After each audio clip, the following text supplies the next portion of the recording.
बच्चों, आज हम बात करेंगे बाल विज्ञान कांग्रेस चिल्ड्रन साइंस कांग्रेस 2021 के बारे में।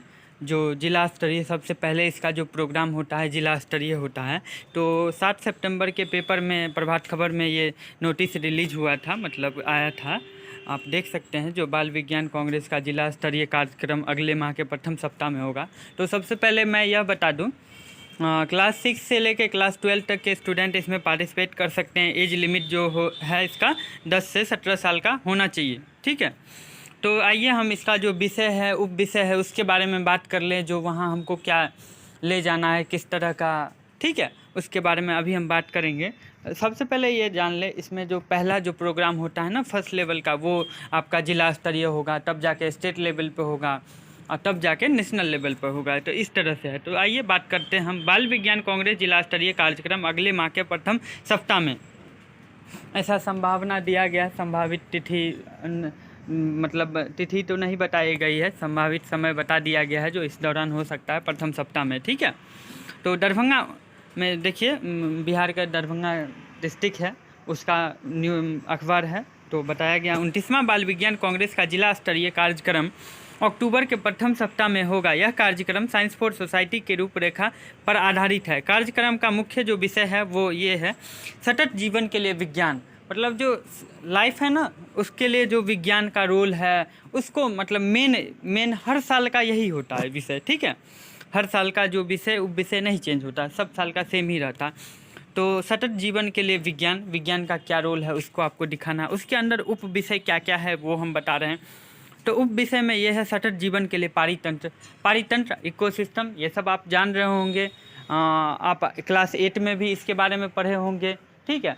या आप गूगल सर्च करके या कहीं कहीं से यूट्यूब के माध्यम से या हमारे चैनल के माध्यम से भी आप जान सकते हैं। सब टॉपिक पर मैं अलग से अच्छे से फिर से वीडियो बना दूंगा। वैसे थोड़ा थोड़ा मैं प्रयास कर रहा हूँ इसमें समझाने का। तो सतत जीवन के लिए पारितंत्र मतलब कि अगल बगल, इसमें आप एक छोटा सा प्रोजेक्ट इस तरह से भी सोच सकते हैं। ज़्यादातर साइंस का तो रूल नहीं है, बस ये जान ले। कछुआ सब जो होता है ना, वो बच्चे को जन्म देने के लिए, मतलब कि अंडा देने के लिए अक्सर मतलब नदी से बाहर की तरफ आता है। ये भी पारितंत्र की ही बात हम कर रहे हैं। तो होता है क्या, जो समुद्र साइड में बड़े बड़े होटल ये सब होता है, तो उसकी लाइट को समझता है जो मून लाइट है, और उसके तरफ जाता है, जिस कारण से उसका मतलब अब उसके भी जीवन पे बुरा असर पड़ने लगा। उसको लोग पकड़ के ख़त्म कर देते हैं, मार देते हैं, ठीक है। तो मतलब वो भटक जाता है, रास्ता भटक जाता है, ठीक है। तो इसीलिए कछुआ की भी संख्या ख़त्म होते जा रही। तो इस पे आप गहन अध्ययन करेंगे, एक प्रोजेक्ट तैयार करेंगे, ठीक है। इस पे बना सकते हैं। दूसरा है, बहुत सारे प्रजाति विलुप्त हो रहे हैं, उस पर आप प्रोजेक्ट बना सकते हैं। किस तरह से उसको, मतलब आप साइंस का यूज करके उसको बचा सकते हैं, इस पे आप अध्ययन करके एक प्रोजेक्ट टाइप का आप बना सकते हैं, ठीक है। ये सब हो गया। दूसरा, अब हम बात करते हैं सतत जीवन के लिए उचित प्रौद्योगिकी। क्या टेक्नोलॉजी का हम यूज करें, क्या साइंस का यूज करें अपने लाइफ के सस्टेनेबल सतत मतलब जीवन के लिए। क्या हम ऐसा क्या टेक्नोलॉजी का यूज करें जो सहूलियत हो, आसान हो। जैसे किसी भी प्रॉब्लम को आप सोचिए, सपोज कीजिए एक प्रॉब्लम है, आपका टैंक, वाटर टैंक जो होता है ना, वो भर जाता है। सबके घर में टैंक रहता ही रहता है, और वो जब भर जाता है तो बहुत देर तक पानी गिरते ही रहती है। ये घर घर की समस्या है, ठीक है। इस पे हम लोगों ने एक बनाया था वाटर रुइनेशन डिवाइस, उससे बिल्कुल इस पर नियंत्रित किया जा सकता है। इस पर वीडियो मैं ऑलरेडी डाला हूँ शॉर्ट टाइप का, आप इस पर अध्ययन करके बना सकते हैं, ठीक है। तो वाटर रुइनेशन डिवाइस एक मैंने बनाया था। तो इस तरह से आप कुछ और उसमें सोच सकते हैं। आप कुछ और ऐसा बना दे जो वो सेंस करके यहाँ नीचे जो आदमी बैठे हैं उनको अलर्ट कर दे, अलार्म सिस्टम या एलईडी लाइट का यूज करके वहाँ उनको अलर्टिंग सिस्टम लगा के आप अलर्ट कर सकते हैं, तो वो तुरंत उठ के बंद कर सकता है। या फिर आप ऑटोमेटिक बंद हो जाए, ऐसा भी कर सकते हैं। तो ये हो गया अपने लाइफ में जो है ना टेक्नोलॉजी का यूज करना, ठीक। नेक्स्ट है सतत जीवन के लिए सामाजिक नवाचार। नवाचार का शाब्दिक अर्थ है नया विचार। जीवन के लिए जो नवाचार, जैसे मान लीजिए कोई समस्या है, ठीक है, उसको लोग, जैसे पानी है, ठीक है, तालाब है, तालाब में कीचड़ लग जाता है तो उसको फिर साफ़ किया जाता है। उसके लिए कोई यंत्र नहीं है, सीधा साफ़ कर दिया जाता है। तो क्यों ना एक ऐसा मतलब जैसे जेसीबी में लगा होता है फावड़ा टाइप का, तो पानी में तो वो संभव नहीं है, तो क्यों ना हम एक ऐसा बोट बनाएं, उस बोट पर उस तरह के फावड़ा टाइप का एक मशीन को एडजस्ट करें। ये तो संभव है, छोटा मशीन को एडजस्ट कर सकें ताकि उसका जो मतलब पार्टिकल है, जो अवसाद है, जिसको अवसाद कहते हैं, या फिर गंदगी है, प्लास्टिक है, बोतल है या कुछ भी, उसको वो इजीली कलेक्ट कर सके। तो ये जो विचार होगा आपका, ये एक नवाचार के अंदर आ सकता है। फिर उसमें आपको टेक्नोलॉजी का यूज करना पड़ रहा है, तो वो फिर प्रौद्योगिकी के अंदर आ सकता है। तो आप दो टॉपिक को भी समेट सकते हैं एक साथ, ठीक है। तो आपका जो विचार है, ठीक है।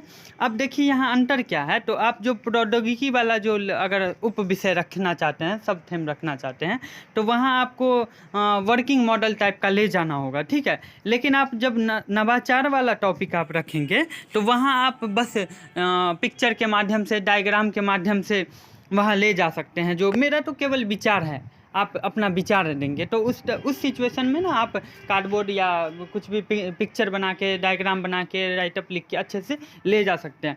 लेकिन जब आप प्रौद्योगिकी को लाना चाहेंगे, वो विषय चूज करना चाहेंगे, तब आपको वर्किंग मॉडल ले जाना होगा। वो ज़्यादा सही रहेगा, सिलेक्शन का चांसेस बढ़ेगा, ठीक है। और इसमें ऐसा होता है, जो फर्स्ट वाले को आगे आगे भेजा जाता है। हमारे साथ भी ऐसा हुआ था। हम डिस्ट्रिक्ट से फर्स्ट किए, तो फिर आगे गए स्टेट में, फिर वहाँ से जो फर्स्ट करता है उसके बाद फिर वो ऊपर तक जाता है। तो इस तरह का होता है, ठीक है। तो इसीलिए आप अच्छा से अच्छा करें, ज़रूर से ज़रूर वर्किंग मॉडल ले जाने का प्रयास करेंगे। वर्किंग मॉडल रहेगा तो दर्शकों को या फिर जो ज्यूरी रहेंगे उनको आकर्षित करेगा, आपका सिलेक्शन का चांसेस बढ़ जाएगा। ज़्यादा क्वेश्चन अराइज होंगे, जो ही ज़्यादा क्वेश्चन अराइज होंगे तो आपका सिलेक्शन समझिए बहुत हद तक फिक्स हो सकता है, ठीक है। आगे चलिए हम बात करते हैं नवाचार के बाद सतत जीवन के लिए निरूपण। तो इसके अंदर हम लोग बात करेंगे निरूपण। निरूपण मतलब होता है चीज़ों को समझना, उसको आप जिस माध्यम में चल रहा है उसको थोड़ा मॉडिफाइड करके, अलग करके आप उसी चीज़ को समझाना। तो इसके अंदर आप इस तरह से सोच सकते हैं।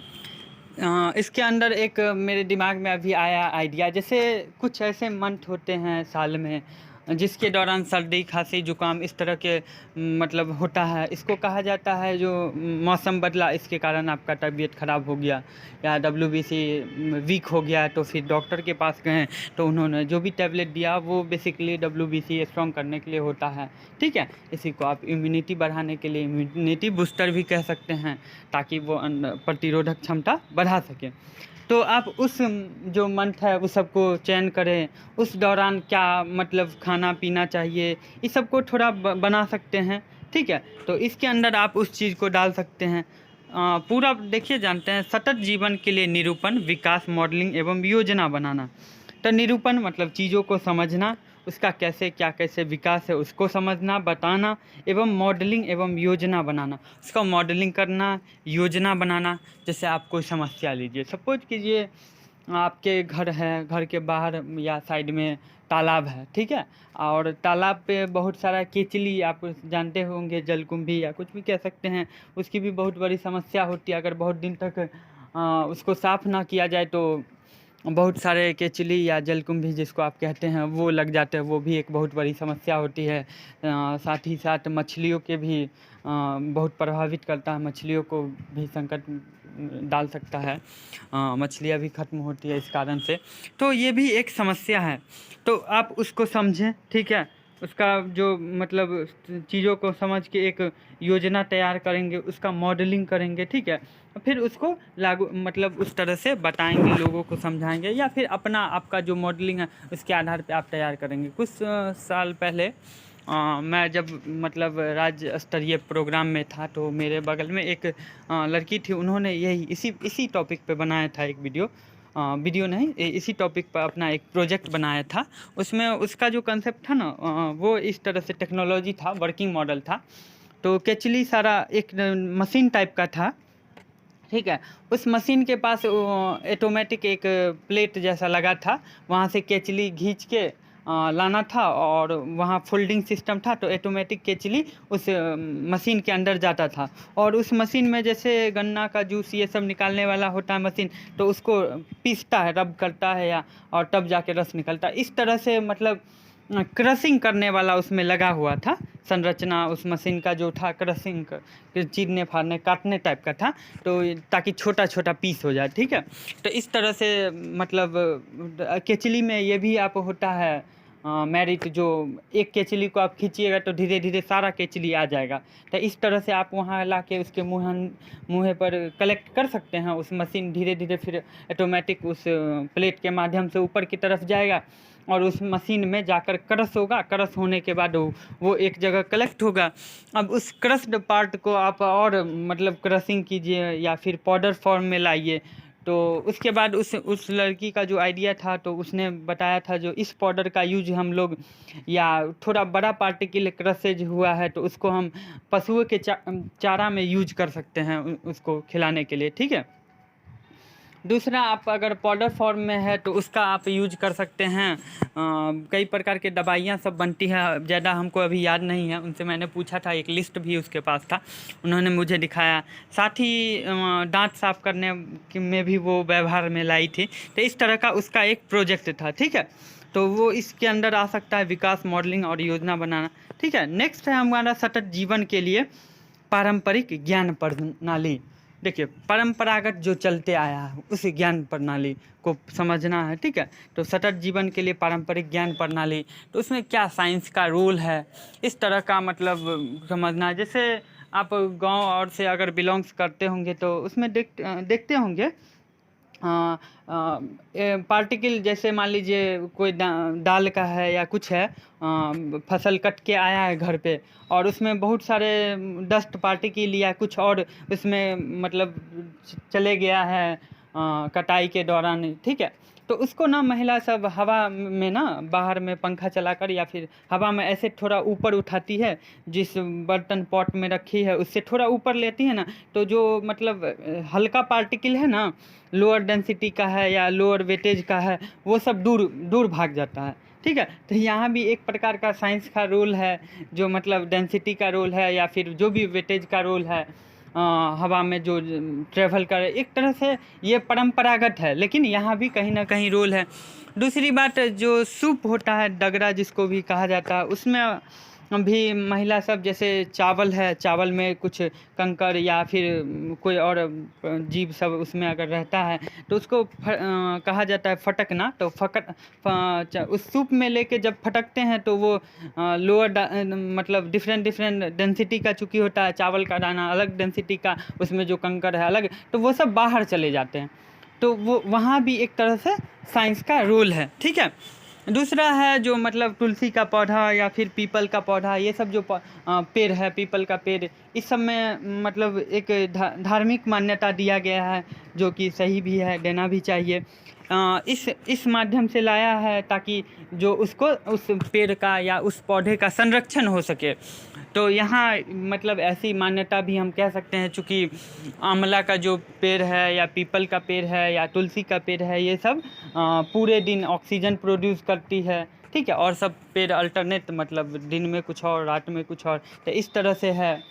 तो ऐसा आप मतलब यहाँ भी एक मान्यता ला दिया गया है और इसको हम लोग परंपरागत हमारे पिताजी दादाजी भी करते आए हैं, अब हम भी करेंगे, आने वाले जनरेशन को भी बताएंगे। तो इस तरह का बात है इसमें। ठीक है, अब आगे हम इस लेटर में जो है इस पेपर की कटिंग में उसको पढ़ते हैं। डीपीओ एसएस इंद्र कुमार कर ने बताया कि कार्यक्रम में 10 से 17 वर्ष के आयु वर्ग के छात्र छात्राएं शामिल हो गए। उम्र की गणना 31 दिसंबर 2021 के आधार पर की जाएगी। कहा कि सभी कोटि के सरकारी गैर सरकारी मध्य, देखिए इसमें आपको चाहे पब्लिक स्कूल से हो, प्राइवेट स्कूल से हो या पब्लिक, एक ही बात है, या फिर आप सरकारी गवर्नमेंट सेक्टर के स्कूल से हो, या मतलब कोई भी इसमें पार्टिसिपेट कर सकते हैं। ठीक है, और कहा गया है जो प्रधानाध्यापक है जल्द से जल्द अपने डिस्ट्रिक्ट के जो कोऑर्डिनेटर हैं उनको सूचित करें, एक लिस्ट दे। तो कोऑर्डिनेटर आपको जैसे मान लीजिए नहीं पता है कौन से डिस्ट्रिक्ट को, तो ऐसे चिल्ड्रन साइंस कांग्रेस का जो वेबसाइट है उस पर आप जाएँ, CSCS करके होगा, चिल्ड्रेन साइंस कांग्रेस CSC करके वेबसाइट होगा, उस पर जाएँ, जाकर आप टाइप करें अपना डिस्ट्रिक्ट, वहाँ होगा डिस्ट्रिक्ट कोऑर्डिनेटर का एक ऑप्शन होगा, फाइंड डिस्ट्रिक्ट कोऑर्डिनेटर, वहाँ जाएं। आप जो ही स्टेट का नाम देंगे उसके बाद आप मतलब डिस्ट्रिक्ट का नाम देंगे, तो आपके जो कोऑर्डिनेटर होंगे डिस्ट्रिक्ट का, उनका नाम, मोबाइल नंबर, ईमेल एड्रेस सारा वहाँ आपको शो करेगा। आप उनसे कांटेक्ट करेंगे, आप उनसे बात करेंगे। आप अगर छात्र हैं तो आप अपने साइंस के शिक्षक को बताएंगे, ठीक है। और एक परियोजना पे आप जल्द से जल्द काम करना शुरू कर दें। बहुत सारे जो आइडिया हैं हम पिछले के वीडियो में भी बताए हैं, प्रयास ऐसा रखें कोई वो सब आइडिया मत ले, क्योंकि वो सब आइडिया हो सकता है बहुत बच्चे काम कर, मैंने खुद उस सब आइडिया पर काम किया है, ठीक है। और बहुत बच्चे उस आइडिया को डायरेक्ट कॉपी कर सकते, तो इसीलिए आप अपनी आइडिया सोचें। मेरा ही आइडिया भी ले सकते हैं या किसी और कहीं और माध्यम से किसी और से भी आइडिया ले सकते हैं।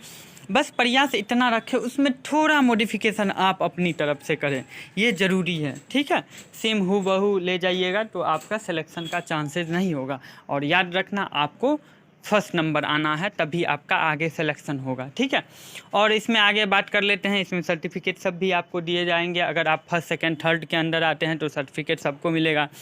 इसके अलावा कैश प्राइजेज भी वो डिपेंड करता है, जो भी प्रबंधक हैं, जो भी अध्यक्ष महोदय हैं, उन पे डिपेंड करता है क्या वो प्रबंध करते हैं। तो हम एक बार थे तो उस बार हमको एक अग्नि बुक है अब्दुल कलाम का, तो वो दिया गया था एज ए प्राइज़।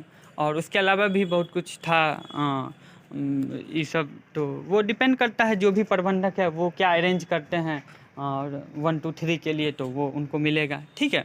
ओके, तो हम अब इस वीडियो को बंद करते हैं, ठीक है। आगे हम फिर किसी टॉपिक पे बात करेंगे। और बाल विज्ञान कांग्रेस के लिए मैंने बताया था 2-3 महीने का फ्रेम होना चाहिए, लॉग बुक होना चाहिए, तो ये सब बात की जानकारी आपके पास ज़रूर होनी चाहिए और तैयार भी कर लें। इसके लिए आप पिछले वीडियो देखिए, उसमें हम पूरी जानकारी लॉग बुक के बारे में दिए हैं, फॉर्मेट भी दिखाए गए हैं। फिर अगर कोई ज़रूरत हो तो आप कमेंट करें, मैं आपकी मदद करूँगा। धन्यवाद।